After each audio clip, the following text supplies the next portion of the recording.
ইসলাম কত যে একটা সুন্দর ধর্ম। আপনার জীবিকা নির্বাহের জন্য যা কিছু শিক্ষা দেওয়ার প্রয়োজন সমস্ত কিছু ইসলাম আমাদেরকে শিক্ষা দিয়েছে। সেই সঙ্গে আজকে আমরা জানব, যখন অন্যের ঘরে প্রবেশ করতে হয় তখন কিভাবে প্রবেশ করবে।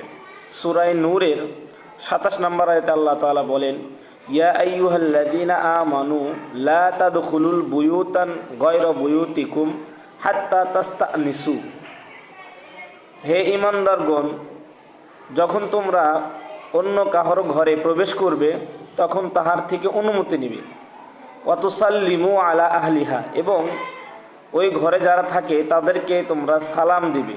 যালিকুম খায়রুল লাকুম, এটা তোমাদের জন্য উত্তম একটা কাজ। লাআল্লাকুম তাযাক্কারুন, যাতে করে তোমরা এখান থেকে শিক্ষা গ্রহণ করতে পারো। তো আজকে আপনি জানতে পারলেন যে ইসলাম ধর্মে যখন অন্য কারো ঘরে প্রবেশ করতে হয় বা অন্য কারো বাড়িতে প্রবেশ করবেন তখন কিভাবে আপনি প্রবেশ করবেন, সে শিক্ষাটাও আমাদেরকে কোরআন দিয়েছে।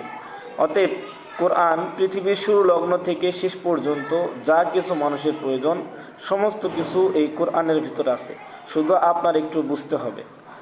নিশ্চয় এর ভিতরে আল্লাহ রাব্বুল আলামিন আমাদের জন্য উপদেশ রেখেছেন। আসসালামু আলাইকুম রহমতুল্লাহ।